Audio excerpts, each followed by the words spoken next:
arkadaşlar, ben veteriner hekim Yasin Eymen Çelik. YouTube kanalıma hoş geldiniz. Bu hafta sizlere en düşük sermaye ile yatırım yapabileceğiniz ve para kazanabileceğiniz bir hayvancılık modelinden bahsedeceğim. Yumurta fiyatlarının inanılmaz derecede arttığı, gezen tavuk yumurtasının çok kıymetlendiği bir günlerdeyiz. Şu anda da aslında bir koyun işletmesindeyiz. Asaf Koyun işletmesindeyiz. İşletme sahibi kendine ek gelir oluşturabilmek için 500 adet tinted tavuk aldı ve gezen tavuk yumurtası üretiyor. Çekimi akşam yapıyoruz. Görüntü biraz kötü olabilir. Önce işletme sahibimizi tanıyalım. Can, nasılsın? Sağ olun hocam. Teşekkür ederim. Öncelikle hoş geldiniz. Hoş bulduk. Sağlık. Seni tanıyalım. Ne zaman başladı hayvancılık macerası? Tavuk macerası nasıl oldu? Vallahi hocam ben pandemi döneminde evde gayrimenkul sektörüyle uğraşıyorum. Ama evde tabii pandemi durumunda biraz sıkılganlık filan. Dededen de gelen bir hayvancılığımız var. Sonra sizle tanışıklığımız oldu biliyorsunuz. Sonra da ilk önce koyunculuğa işte dededen geldiği için bir ona başladık. Asaf ırkıyla sizin sayenizde. Sonra da düşündüm ya dedim niye böyle bir 500 tane tintet almıyoruz? İlk önce ben almış amacım çiftliğin hani çalışanların, personelin, bizim evimizin yumurta şeyini çıkarsın.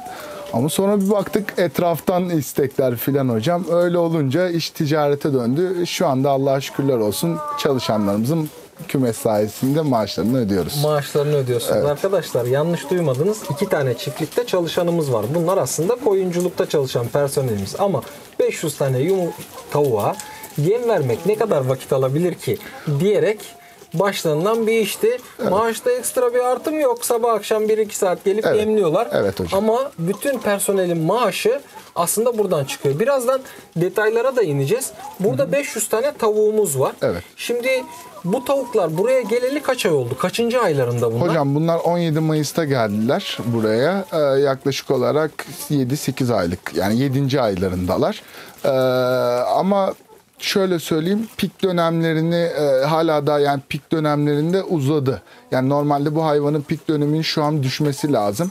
Ama yani zemin iyi, işte follukların temizliği olsun, yani kümesin temizliği, iyi havalandırma.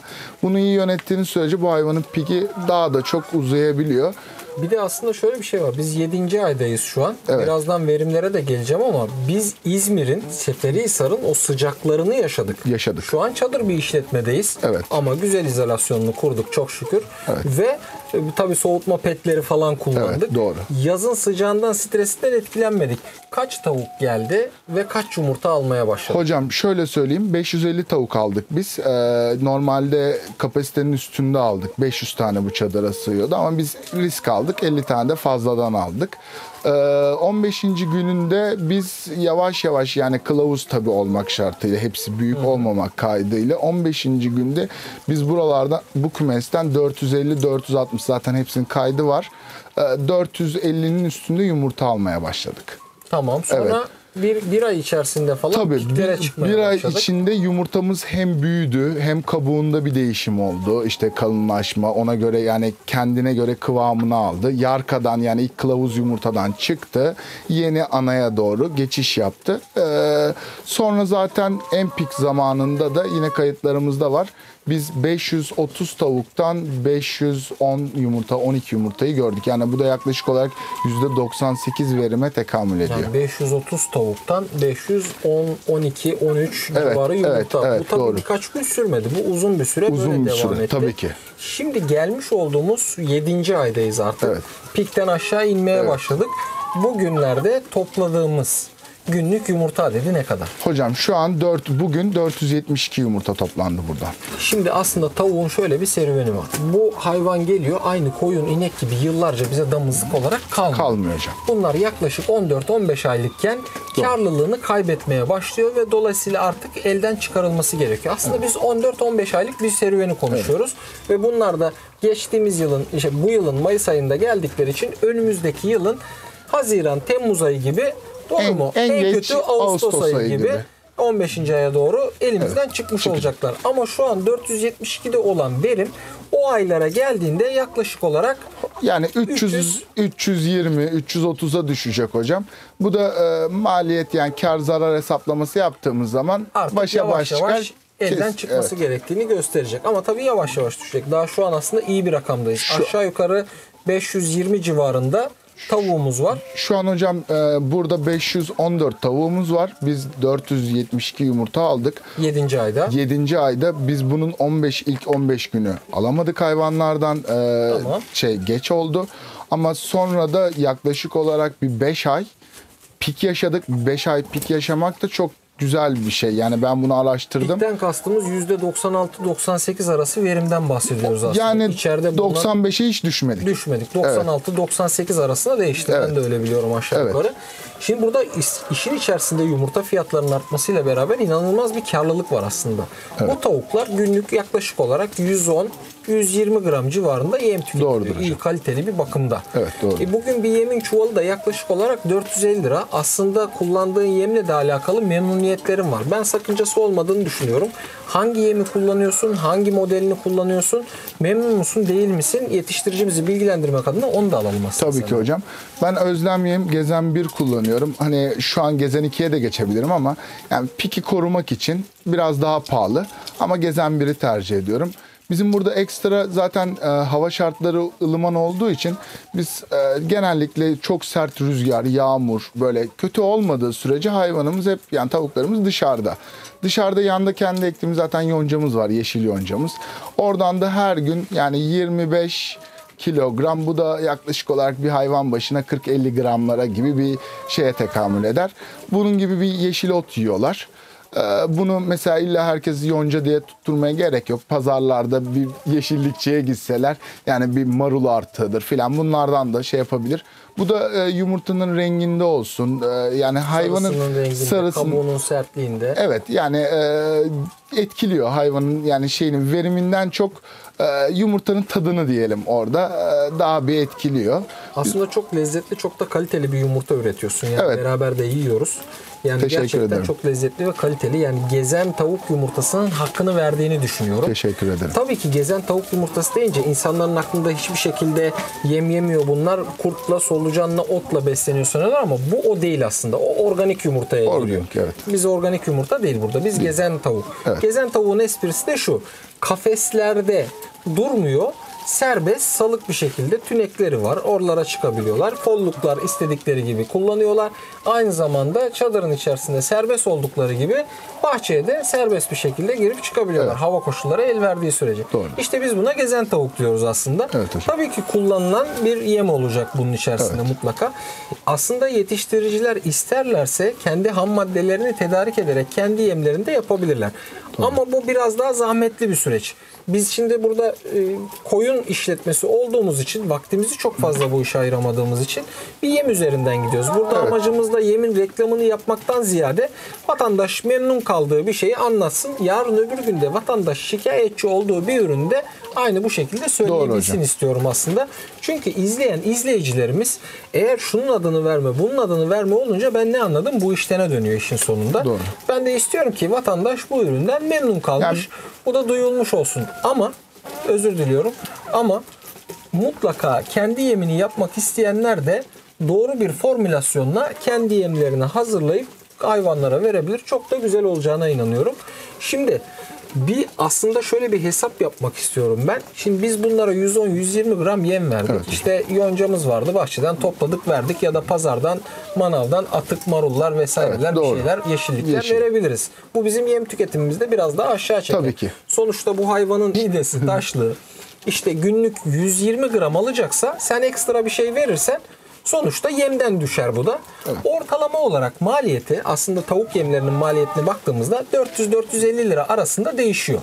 Bunu 450 lira fiyattan bile alsak bir yumurtanın yem maliyeti, beslenme maliyeti kanatlı için söylüyorum 1 lira 15 kuruş civarında oluyor. Doğru mu? Evet hocam. Doğru. Personelimiz zaten orada bulunan personel burayla ilgili. Var. Ben şunu da söylemek istiyorum. Yani koyun çiftliğiyiz. Tamam çok güzel. Ek gelir olsun. Personel maaşını çıkarsın. Birazdan hesabın sonunda çıkıyor aslında ortaya. Personelin bütün maaşı, sigortası, yemesi, içmesini 2 kişiyi komple 500 tavuk karşılıyor. Kar ediyor. Bu kadar derecede aylık. Oldu ki bizim koyun işletmemiz yok. Kendimiz bakabilir miyiz bu kadar tavuğa Can? Hocam çok kolaylıkla bakılabilir. Yani ben mesela beni arayan arkadaşlar var çeşitli yerlerden. Ben söylüyorum yani zaten 500 tavukla bunu yapacak arkadaşlar kesinlikle yani benim burada çünkü personelim yani koyun işletmesi olduğumuz için halihazırda personellerimiz var. O yüzden ama yani kendileri tek başlarına 500 tavuğa çok rahat bir şekilde bakabilirler. Yani bir kişi bile aslında eşinin yardımı bile olmasa tek başına bunu çok rahat bakabilir. Kimsenin yardımı olmadan bakabilir. Çünkü hocam şöyle, yani sabah yumurta toplanılıyor. Bir tek zemini parke taş yaparlarsa yani ve düzenli 2 ayda bir temizliği olursa, zaten mesela görüyorsunuz bizim burada da. Bunun tek sıkıntısı o günlerde. Onun haricinde sabah yani geliyorlar, yumurtalarını topluyorlar. Akşam yemini veriyorlar. Fanlar otomatik, ışıklar otomatik, her şey otomatik, yani bir de suyu kontrol ediyorlar, o kadar. Aslında çok maliyetli bir işletme de değil. Sana burayı kurduğumuzda buranın sana toplam maliyeti ne olmuştu? Tavuklarıyla beraber, binasıyla, fanlarıyla, petleriyle, her Hocam, şeyi tam takır. Çok komik bir rakam ama ben o zaman 60 bin lira civarını bulmadı. Bulmadı değil mi? Bulmadı. Maalesef şimdi fiyatlar biraz yükseldiği için rakamlar biraz daha farklı ama yani bu rakam aslında çok komik bir rakam. Bir yatırım yapıyorsunuz ve çok basit bir hesap yapalım şimdi. 1 lira 15 kuruşa mal ettik. Evet. Başka işimizi gücümüz yok. Bu işle ilgileniyoruz. Elektriği, suyu vesairesi, bunlar işin sonunda hesaba katalım. Tamam. Toptan da şu an biz burada toptan da 2,5 liraya veriyoruz. Evet, yani, doğru mu? İzmir bölgesinde biz hocam toptan da tintet, gezen tavuk yani dediğimiz yumurtayı 2.50'ye Peki veriyoruz. perakende satışımız var mı? Olursa kaça gidiyor? Hocam perakende satışımız da var. Onu da 3 liradan. Yani Tamam. en düşük seviyede 3 Biz lira. onu unutalım. Toptancıya veriyoruz 2,5 liraya. Evet. 1 lira 15 kuruşa da mal ettik. Doğrudur. Toplamda da 2,5 liraya sattık. Hemen bak şimdi cep telefonu çıkartıyorum. Hemen bir hesap yapalım. Tamam hocam. Dedik ki 1 lira 35 kuruş kar kaldı bir yumurtadan. Pikte biz 500'leri gördük ama şu ana göre gidelim. 470 472. yumurta diyelim. 470 olsun, düz olsun. 634 lira günlük kar kalmış oluyor. Evet bu hocam. karı. Bunu çarpı 30 dediğimiz zaman aylık 19 bin lira karımız var. Evet. Şimdi şunları da düşelim. Bir elektrik faturası gelecek. Burayı belki işletmeden ayrı gelmiyordur ama 1000 lira yazalım mı? Yazalım hocam. Tamam, 1000 lira yazdık. Hatta çok bile Gelmez yazdık. bile. Yani. Çünkü tek çalışan fan ve 60 wattlık ampuller. Ampuller gelmez ama biz yazdık 1000 lira, düştü karımız 18 bin liraya. Bunun altına talaş attık.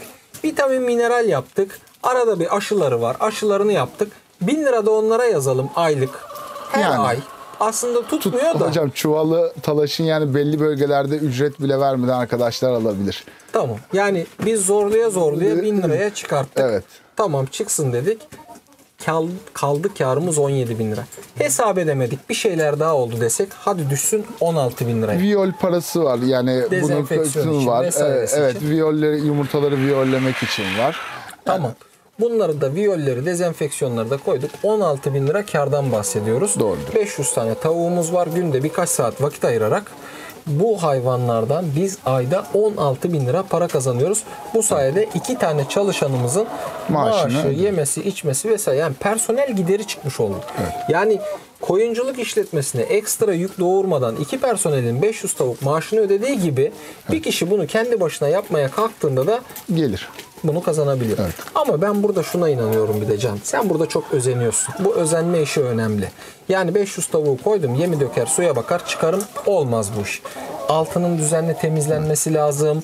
Yani biraz vakit ayırmak lazım. Kesinlikle Özenmek hocam. lazım. Follukları olsun, işte yumurtladıkları bölmelerin içerisinin temizliği olsun, ne bileyim tünekleri olsun, üzerine çıktıkları yerlerin temizliği olsun. Bak zemine bakıyoruz şu an. Arkadaşlar da görsellerde görüyordur. Ne kadar tertemiz, yemlikler tertemiz, suluklar tertemiz. Bu işe özenince Oluyor hocam. oluyor diye düşünüyorum. Oluyor. Yani ben bugün bunları sana anlattırmak istedim. Yani biz ne kadar anlatsak da doğru değil aslında. Bunu yaşayanın anlatması lazım. Kesinlikle. Hani Nasrettin Hoca'nın bana eşekten düşmüş birini buldum demesi doğru. hikayesinde olduğu Doğru. gibi. O yüzden istedim ki sen anlat. Maliyetlerini söyle, satışlarını söyle. Burada önemli bir şey var aslında. Sen bunu hep söylüyorsun.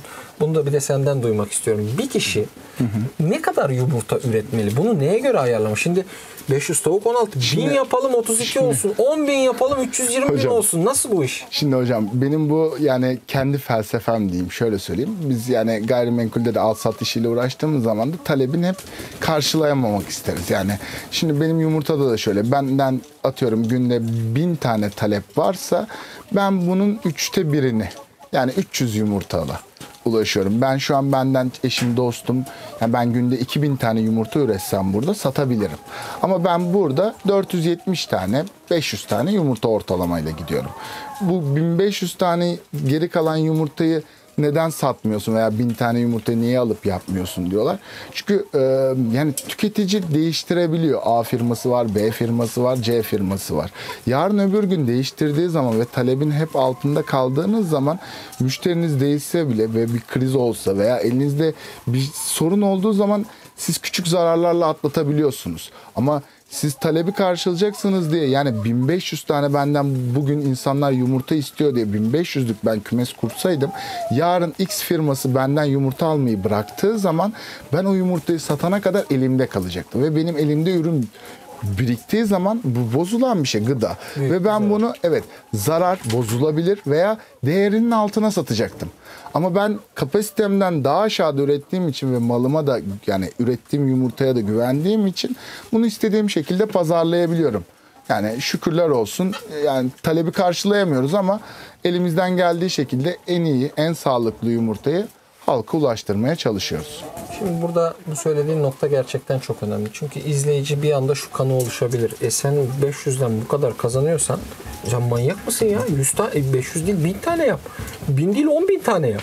Ama burada önemli olan pazar. Yani ürettiğini pazarlayabilmek. Yetiştiricilerin en büyük yaptığı hatalardan bir tanesi bu işe girmeden önce pazar araştırması yapmaması. Velev ki pazar araştırması yapsa orada da şu hatayı yapıyor. Soruyor, soruşturuyor. Birkaç işte sen benden alır mısın? Alırım abi. Sen benden yumurta alır mısın? Alırım abi. Bunlara güvenerek bir topluyor, diyor ki ya ben 1000 tane yumurta üretsem satabiliyorum. O zaman 1000 tane yumurta üreteyim.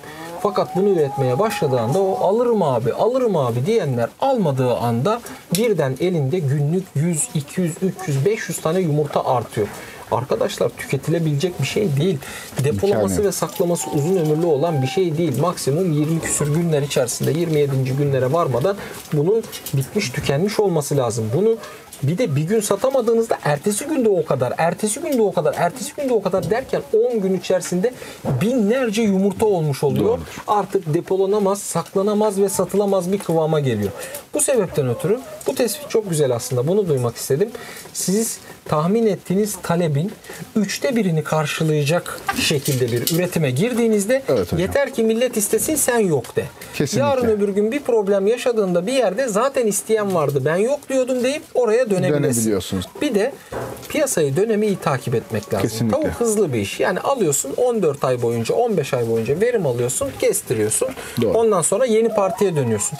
Bu esnada eğer ola ki yumurta fiyatları düştü, karsız bir iş haline geldi. Bir sonraki turda alım yapmazsın. Biraz daha beklersin. 6 ay sonra piyasa açıldı. Bir daha alırsın yarkaları.